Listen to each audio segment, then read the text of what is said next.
There was once a shop tucked between two quiet alleys in a part of town that people avoided talking about. No bright signs, no glowing lights, just a worn wooden door with only one thing inside, a full-length mirror. But this was not a regular mirror. Evelyn found the store after getting lost on her way home one evening. She had never seen it before, but something pulled her in. Inside, the air felt heavy, like time had stopped. The man behind the counter didn't speak. He just looked past her and pointed to the mirror, his eyes far away. She went toward it. At first, her reflection looked just like her. Same way she stood, same expression on her face. But when she tilted her head, her reflection didn't move. Then it smiled. Evelyn stopped.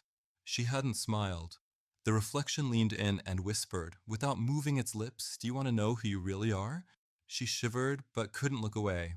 She nodded. The mirror shimmered. Now, instead of her clothes, the reflection wore a sharp suit. Her hands were holding a bloody knife. Behind her stood a man, dead, eyes wide with fear. Evelyn gasped and took a step back, her heart racing. "What is this?" she whispered. The man at the counter finally spoke, his voice like wind through old leaves. "It doesn't show who you are. It shows what you would do if no one was watching." Evelyn moved away from the mirror. "That's not me." The man looked at her calmly.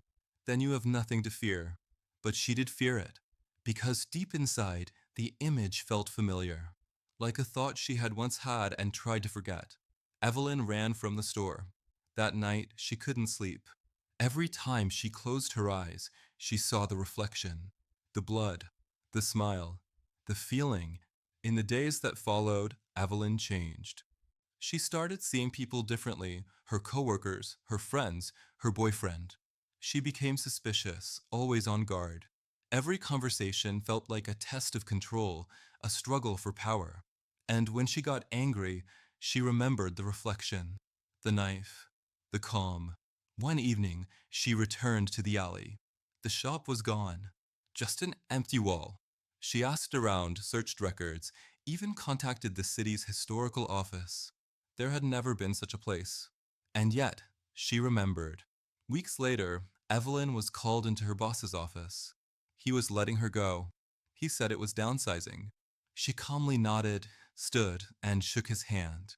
That night, he was found dead in his apartment. No signs of forced entry, just a mirror, broken into pieces on the floor. Evelyn looked into one of the shards and saw herself, smiling.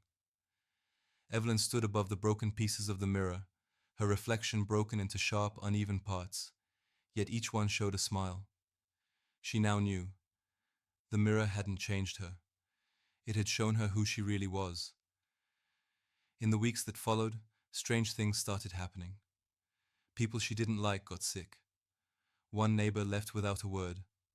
Another simply vanished. Evelyn never touched them, but somehow the quiet wishes she had seemed to make their way into reality. One night, she found a small box outside her door. There was no name on it. Inside was one piece of the original mirror. Her breath caught.